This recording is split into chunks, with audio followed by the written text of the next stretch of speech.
welcome to a review of the SH Figuarts renewal version of both KickHopper and PunchHopper. Yes, that means there are a lot of Kabuto figures that have been re-released under this line, and I have pre-ordered the Hyper form for Kabuto as well, so I'll review that as soon as I get my hands on it. Both of these are Tamashii Web exclusives, hence these cardboard boxes, and since I bought them directly from Premium Bandai in Hong Kong, these were shipped individually in their own cardboard boxes, hence these stickers on the back. Each of them are looking in a different direction. That's fine, now they can either be looking at each other or looking away from each other, but the rest of the box art is the same in this line as the other ones. I think that's pretty cool, you know, keeping the box art consistent is definitely something that would look nice on the shelf if you intend to keep these boxes. On the back it shows you some of the accessories and poses that you can do with these figures. This up is very simple, and here's a quick look at the instruction sheets inside. Not too much going on here and very similar to each other because they're almost the exact same figure. If you want to take a closer look at the box art and instruction sheet as well as photo shoot of the figure, please feel free to head over to the Flickr or Facebook link in the video description below. Per usual, the top tray contains the figure, almost nothingness, empty accessory tray underneath. Accessory count in both these figures is actually a bit of a downer. Apart from the fist already attached to the hands, they also have open, relaxed hands, pair of sort of item holding slash bike holding hands. Thank God they have something like this, or else I'll be really annoyed if they don't have a pair of these hands. And this is where I also have to point out that swapping hands, the peg is also very, very tight. Almost uncomfortable and slightly worrying if I'm going to snap the peg or not. Hasn't done so, the peg's quite thick, but it is a little bit worrying. Only accessory is a swappable sector piece to put it into the rider punch and rider kick position. So you just unpeg this from the belt and then stick that in, and that's the KickHopper's punch position, rider kick. And there you go. And by the way, the belt and sector piece are also actually identical molds because that's how it worked in the show, so whatever. So same mold for the sectors on each rider, and the same accessory piece. It's exactly the same, you just flip it over. Kamen riders are almost exactly the same molds. I'm just going to go through the articulation on one of them and only point out the one difference that they have. So head can go back, go forward, sideways, sideways. These horns are made out of hard plastic, so you be a little bit careful with them.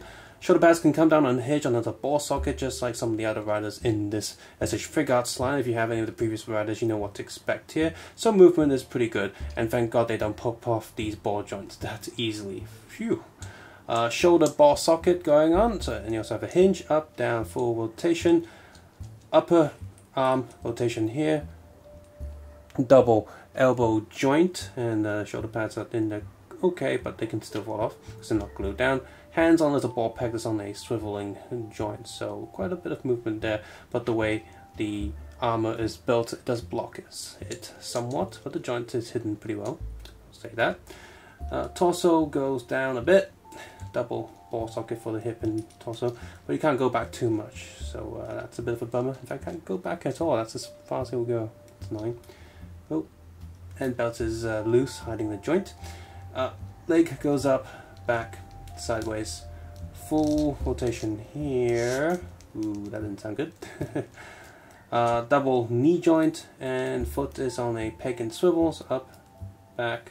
This armor piece here is loose piece, so it gets out the way when you're moving the leg.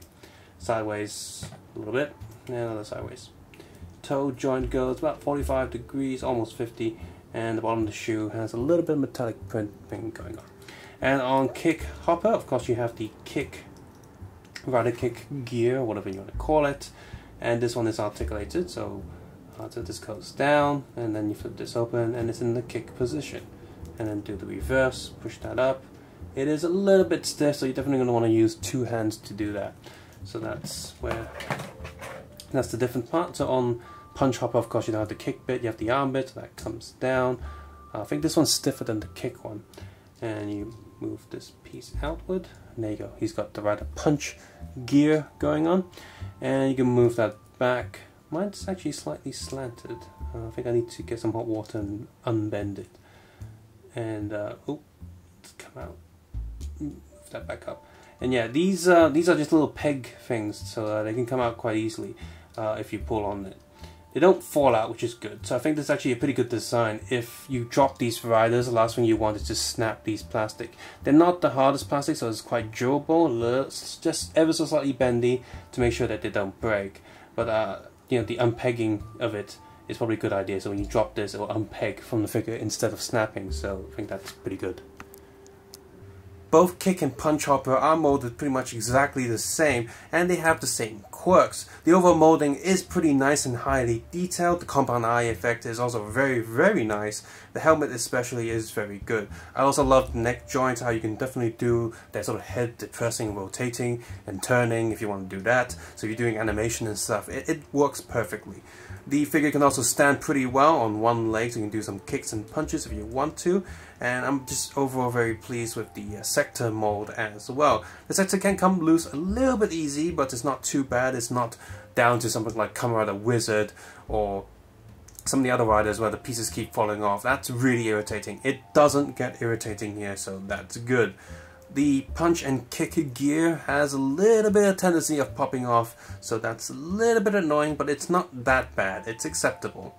There was a little bit of plastic runoff on one of the spare hands on the green rider, so that feels a little bit amateurish, but there's nothing a little bit of scissors or nail clippers can just clip off, and so it's not too big of a deal.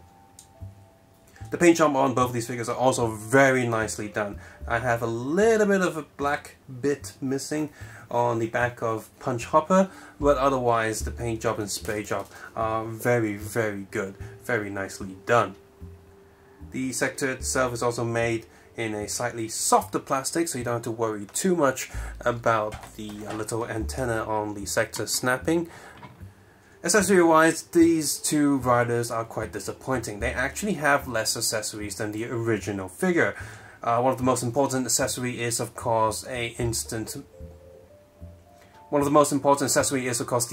bowl of noodles. One would think that to improve on the figure, they would give us a sealed pack as well as an open pack of noodles. That would have been awesome, but we don't get that here. And that's, yeah, kind of disappointing, because one of their main gimmicks from the show is like, oh, we're always depressed, we're always too crap for this world's too good for us, and we only deserve instant noodles and sleeping in the streets. I mean, it's a comedy thing, it's funny, but we don't have that here, and that's just kind of irritating. The good news is you can easily pick up 1/12 scale noodle packets and bowl noodles from many other different brands of toys, but I shouldn't have to do that with a figure that costs as much as these. Yeah, they really should have had that accessory in here. I'm glad that the hand options are just enough to get by, but the accessory is definitely lacking. Perhaps a Tamshi stage act would have been nice in here. The original price for these is about 450 Hong Kong dollars each, directly from Bandai. So you're buying it from a shop or something, it's going to be more than that, perhaps 500, 600. The prices of these have definitely jumped up since the original run. So getting these from the secondary market is going to be quite expensive. If you get both of these, you're looking at 1,000 Hong Kong dollars. And when you're paying that much for two sort of small figures like these, that's a lot of money. And so the accessory count is definitely lacking if you're going to be paying that price. But overall, these two are very excellent figures, so it's a shame that they cost so much and come with so little. If you like one of these figures, if you like Kamen Rider Kabuto, then you're most likely going to pick up both of these, because these are brother figures. They come together. They come as a set, as a pair. And it's a shame, again, that these weren't released as a pair. There wasn't like a dual figure box set that could have saved you a bit of money.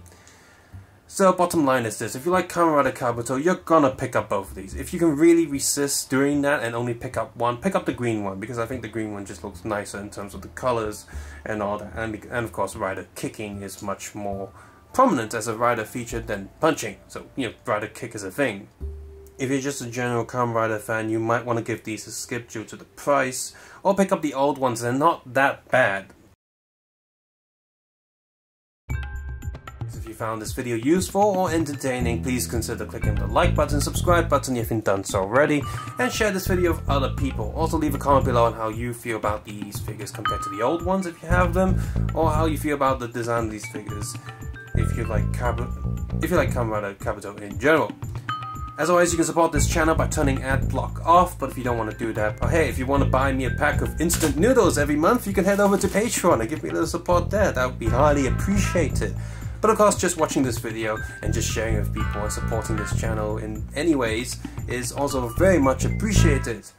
Most importantly, take care, have a nice day. I will see you guys soon. Bye bye now.